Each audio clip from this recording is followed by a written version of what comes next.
750 personel gabungan di Labuhan Batu disiagakan untuk pengamanan Natal dan Tahun Baru. Berita keluarga di Tapanuli Selatan pindah ke hutan viral di media sosial. Kisah Ismail di Deli Serdang tetap bertahan tangkar durian di tengah pandemi. Selamat malam pemirsa, selain cuplikan berita tadi, kami juga akan menyajikan informasi menarik lainnya bersama saya Maria Hutasoid. Pemirsa, kita jelang sumut hari ini malam selengkapnya.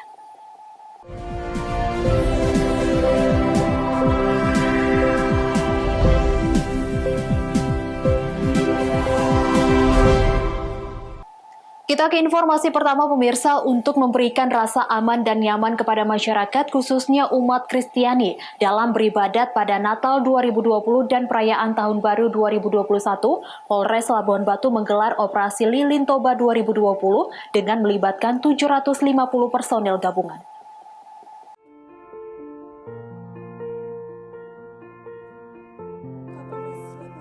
Polres Labuhan Batu meninjau kesiapan personel dan pengecekan sarana dan prasarana pengamanan pada apel gelar pasukan Operasi Lilin Toba 2020 di lapangan Mapolres setempat, Jalan MH Tamrin Rantau Prapat Labuhan Batu, Sumatera Utara.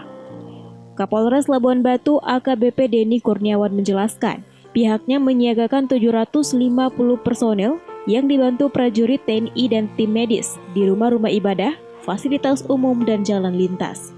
Selain itu juga menyiapkan 6 pos untuk antisipasi gangguan Kamtibmas, di antaranya 4 pos pengamanan, 1 pos pelayanan, dan 1 pos pantau.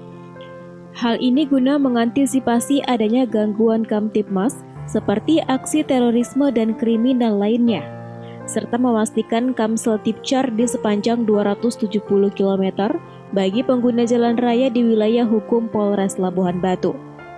Guna menekan klaster baru COVID-19, Polres Labuhan Batu tidak mengeluarkan izin keramaian khususnya pada malam pergantian tahun. Jadi untuk operasi lilin kali ini target pengamanan kita adalah tetap terhadap orang, kegiatan dengan barang dan tempat. Ya, khususnya tempat kegiatan pelaksanaan Natal dan Tahun Baru. Untuk antisipasi ini, kami dari Polres Labuhan Batu beserta dengan stakeholder terkait telah menyiapkan 4 pos pengamanan, 1 pos pelayanan dengan 1 pos pantau. Ada berapa Pak pos sendiri Pak? Untuk personel gabungan yang kita turunkan untuk pengamanan Natal dan Tahun Baru ada sekitar 750 personel. Kita tahu bahwa saat ini pandemi virus COVID-19 masih ada, ya.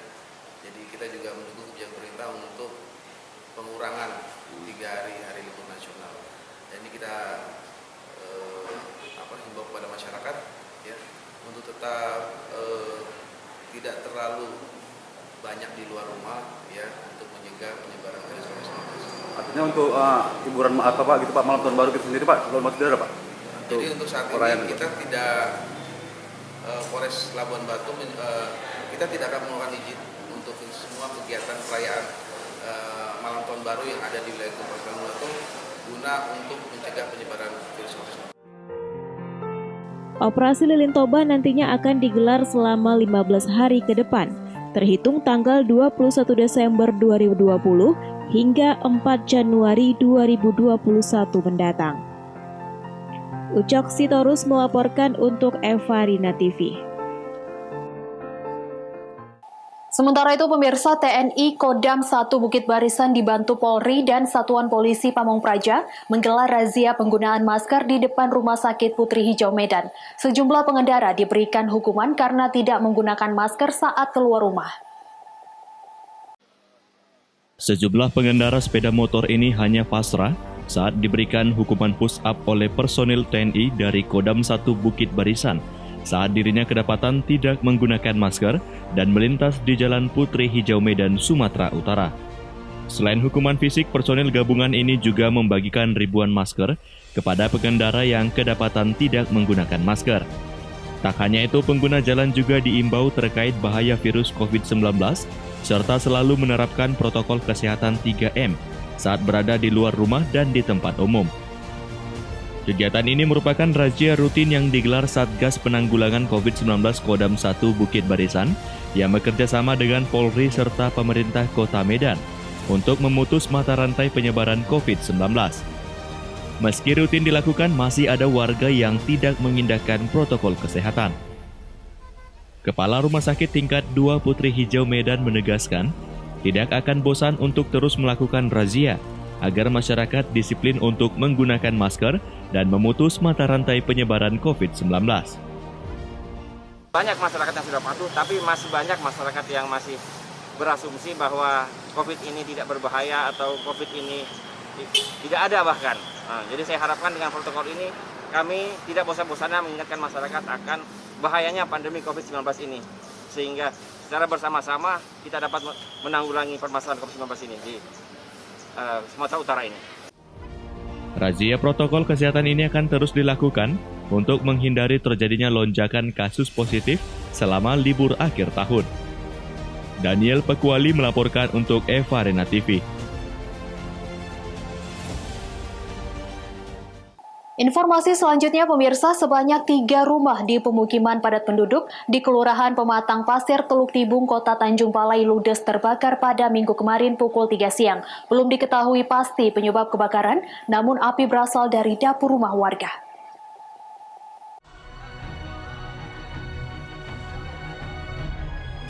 Inilah video amatir kobaran api dengan cepat melahap 3 unit rumah di kawasan padat penduduk Kelurahan Pematang Pasir, Teluk Nibung, Kota Tanjung Balai, Sumatera Utara. Peristiwa naas ini terjadi pada Minggu 20 Desember 2020, sekitar pukul 15.00 waktu Indonesia Barat. Warga sekitar lokasi kebakaran panik dan berhamburan keluar rumah dengan mengevakuasi barang berharga mereka. Tidak hanya itu, dengan alat seadanya warga mencoba memadamkan api, namun api semakin membesar. Api berhasil dipadamkan setelah 6 unit mobil pemadam kebakaran Kota Tanjung Balai turun ke lokasi. Saat kebakaran, api muncul dari dapur belakang rumah warga dan menjalar ke rumah lainnya. Kronologis kejadian kebakaran di Teluk Nibung ini, Bang? Sekitar jam 3 kita dapat telepon terjadi kebakaran di Jalan Sudarso Lingkungan Anak, Kelurahan Pematang Pasir. Akibat apa itu, Bang? Untuk penyebab saat ini masih diselidiki oleh kepolisian. Sementara berapa rumah, Bang? Untuk korban material atau rumah itu ada 3, Bang. Tidak ada korban jiwa dan belum diketahui pasti penyebab kebakaran dan masih dalam penyelidikan kepolisian. Wanda Pratama melaporkan untuk Eva Rina TV. Sumut hari ini masih akan kembali sesaat lagi, tetaplah bersama kami.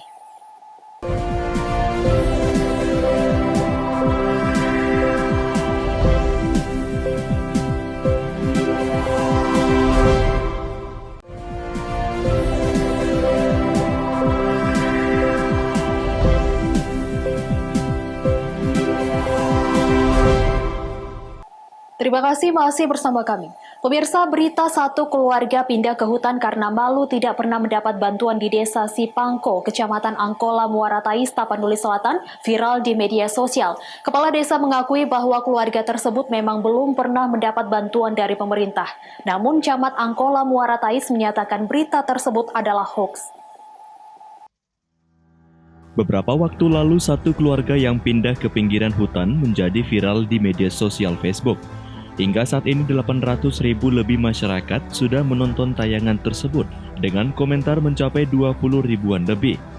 Sebagian besar menyayangkan sikap pemerintah setempat yang lamban dalam penanganan bantuan ke masyarakat. Satu keluarga di Desa Sipangko, Kecamatan Angkola, Muara Thais terpaksa pindah ke tepian hutan karena malu tidak pernah mendapat bantuan apapun dari pemerintah setempat. Bantuan beras juga nggak pernah dapat? Enggak. Terus Bu, kenapa pindah ke kebun-kebun sini, Bu? Malas saya di kampung. Kenapa malas? Karena nggak pernah dapat apa-apa. Kepala Desa Sipangko, Kecamatan Angkola, Muara Thais, Fahrudin Harahap, mengakui kalau keluarga tersebut merupakan warga Desa Sipangko dan memang belum pernah mendapat bantuan. Namun untuk tahun 2021, Kepala desa akan mengusulkan ke pemerintah agar keluarga tersebut masuk program bantuan. Karena dia kan nanti kan harus mungkin 2021 kita masukkan lagi. Kalau untuk apanya yang kemarin itu, apakah administrasinya dia belum dapat atau seperti apa? Dia sama sekali belum dapat. Pendataan kita dari warga kita yang dapat itu dari kapan, Bang? Dari bulan 4. Dari bulan 4. Sementara itu, Camat Angkola Muara Tais Kabupaten Tapanuli Selatan Fadil Harahap melalui aplikasi pesan singkat WhatsApp kepada sejumlah media mengatakan kalau berita keluarga pindah ke pinggiran hutan ini adalah hoaks atau bohong.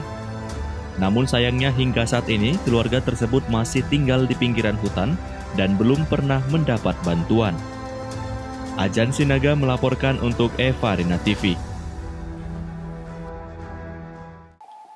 Dari Batubara, Sumatera Utara, pemirsa, menggeliatkan pemulihan ekonomi nasional di masa pandemi COVID-19, Bupati Batubara bergotong royong membersihkan lahan pinggir jalan lintas Sumatera Kabupaten Batubara, serta menanam tanaman rempah-rempah dan tanaman palawija.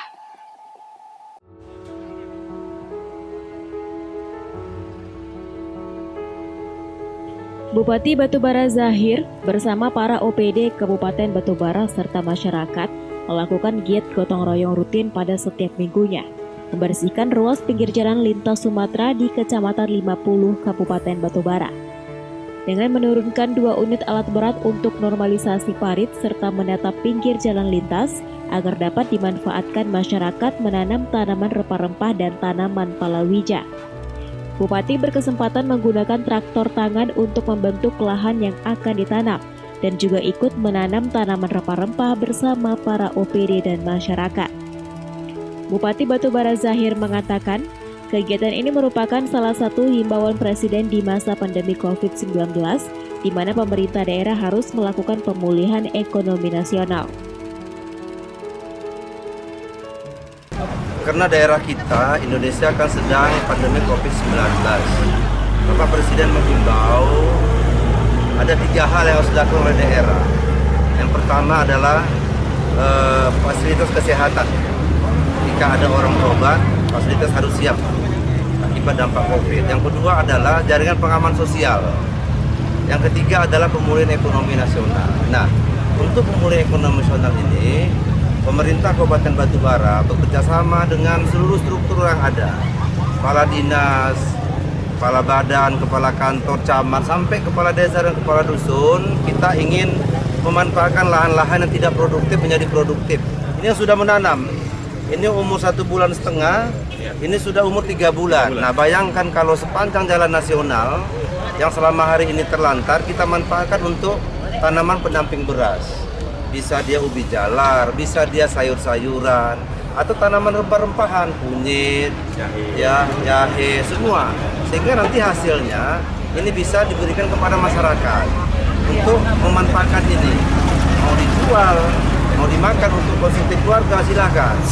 Nah, sehingga dalam masa pandemi ini kita melakukan kegiatan yang produktif, ya, tapi juga bermanfaat buat masyarakat sehingga ekonomi bisa lebih baik lagi. Dalam pemulihan ekonomi nasional, pemerintah Batubara memanfaatkan lahan yang tidak produktif agar masyarakat dapat menanam tanaman rempah-rempah serta palawija. Taufik melaporkan untuk Eva Rina TV.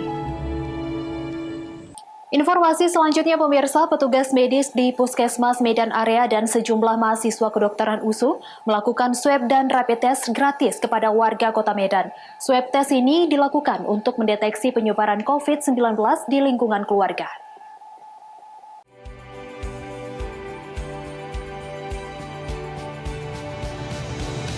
Petugas medis Puskesmas Kecamatan Medan Area dan sejumlah mahasiswa kedokteran Universitas Sumatera Utara melakukan swab dan rapid test massal kepada puluhan warga Kota Medan di kawasan Jalan Ismailiyah, Kecamatan Medan Area. Tes rapid dan swab ini dilakukan secara gratis bagi seluruh warga Kota Medan. Upaya ini dilakukan agar tidak menimbulkan klaster baru di lingkungan keluarga. Terlihat antusiasme masyarakat dalam kegiatan tersebut. Dilakukannya kegiatan ini agar warga lebih menjaga diri. Ya, ini adalah kegiatan pengabdian masyarakat yang diselenggarakan oleh FK Hulu berkolaborasi dengan Dinas Kesehatan Kota Medan, kemudian berkolaborasi juga dengan AAI Sumatera Utara, Kecamatan Medan Area juga. Nah, kegiatan ini akan diselenggarakan berupa salah satunya rangkaian swab gratis dari tanggal 17 hingga tanggal 23 Desember 2020.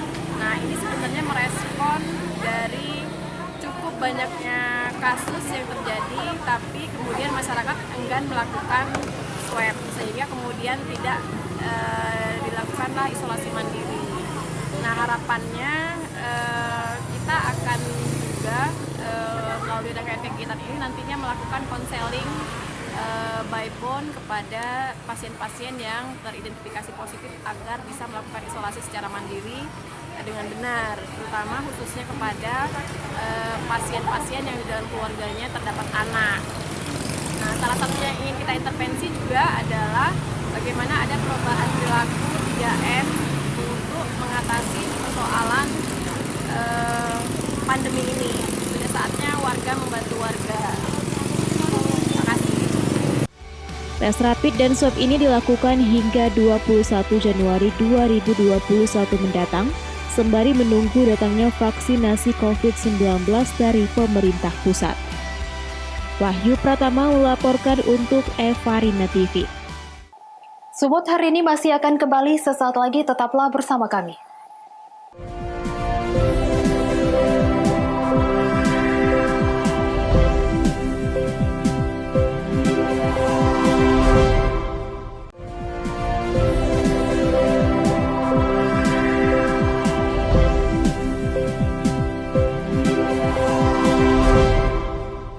Terima kasih masih bersama kami. Pemirsa, pandemi COVID-19 berdampak di segala lini kehidupan, salah satunya sektor ekonomi. Banyak sektor usaha yang terpukul dan tumbang, namun beberapa tetap bertahan meski pendapatan terus menurun. Salah satunya Ismail Ginting, yang tetap bertahan menangkar bibit durian meski permintaan terus menurun.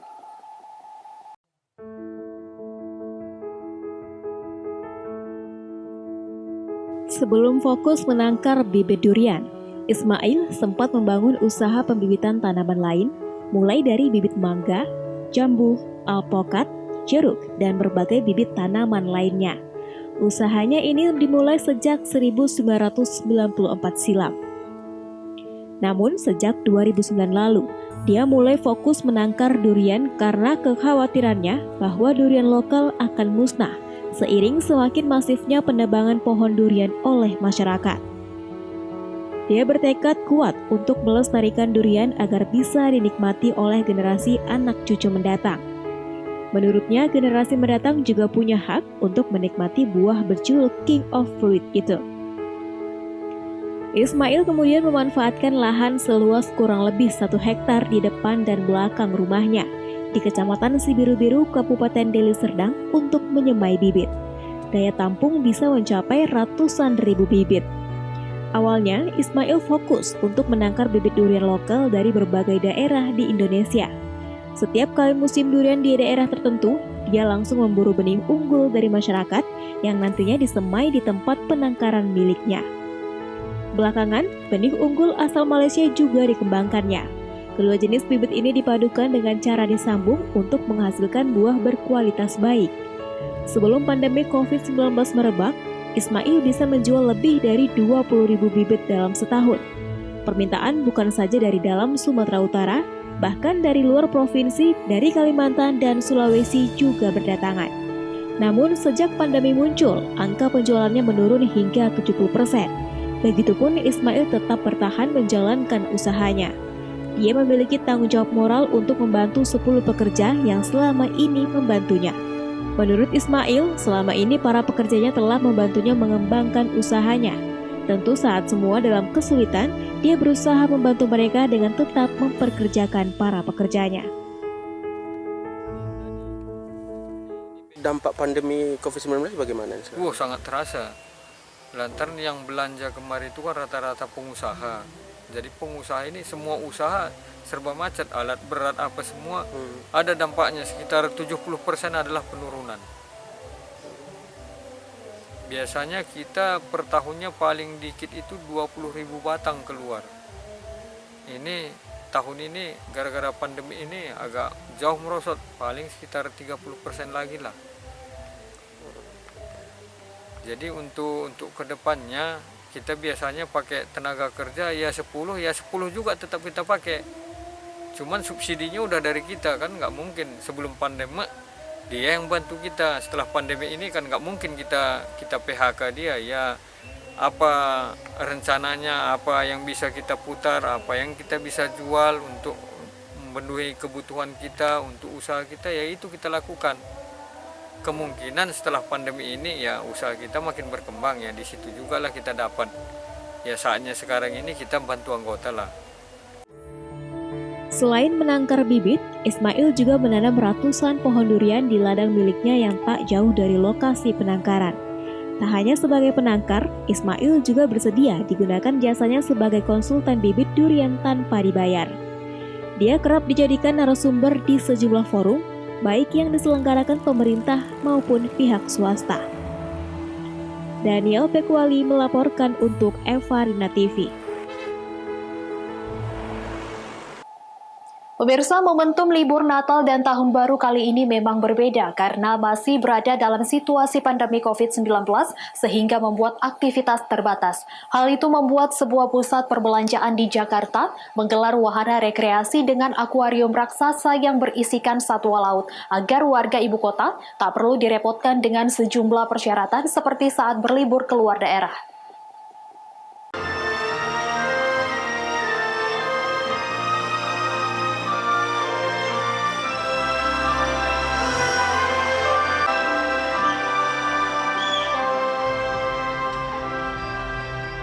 Inilah kisah seorang putri duyung yang menyelamatkan seorang raja dari serangan penyihir jahat. Atraksi ini merupakan salah satu pertunjukan yang disediakan oleh sebuah wahana rekreasi dalam ruangan yang ada di sebuah pusat perbelanjaan di Jakarta, di mana pengunjung dapat menyaksikan berbagai satwa laut di sebuah akuarium raksasa, mulai berbagai jenis ikan kecil, ubur-ubur, hingga satwa non-akuatik unik seperti meerkat dan kadal terkecil. Juga penguin yang dapat diajak berinteraksi oleh pengunjung. Selain itu, pengunjung juga dapat mencoba wahana lainnya seperti lorong lonceng dan rumah miring kaca. Tempat rekreasi ini memang dipromosikan sebagai pilihan yang tepat untuk berlibur di kala pandemi bagi warga Jakarta, karena tidak perlu pergi keluar kota, di mana sejumlah daerah kini mensyaratkan melakukan uji cepat atau rapid test maupun uji usap atau swab untuk mencegah penyebaran COVID-19. Lagi pula juga tempatnya worth it untuk dikunjungi saat weekend kayak gini sama keluarga. Dan untuk protokol kesehatannya sendiri menurut Mbak di sini gimana? Karena di sini nggak terlalu rame, jadi protokol kesehatannya merasa terjalani aja selama kita pakai masker dan menjaga jarak dan rajin cuci tangan, ya aman sih. Nyaman itu tadi adalah karena di tengah kota. Dia berada di tengah kota Jakarta untuk penduduk Jakarta dan sekitarnya. Kan nggak perlu terbang atau nggak perlu keluar kota yang mungkin sedikit ribet. Di wahana rekreasi ini, pengunjung dijanjikan tidak perlu khawatir dengan risiko penularan COVID-19 karena pihak pengelola menyatakan telah menerapkan protokol kesehatan secara ketat, seperti mewajibkan semua yang berada di sana mengenakan masker, menyediakan cairan pembersih tangan, dan menjaga jarak. Dari Jakarta, Kuntum Khaira Rizwan, Kantor Berita Antara, mewartakan. Pemirsa, demikianlah rangkaian informasi dalam Sumut hari ini malam. Saya Maria Hutasoid mewakili kerabat kerja yang bertugas pamit undur diri. Terima kasih atas kebersamaan Anda dan sampai jumpa.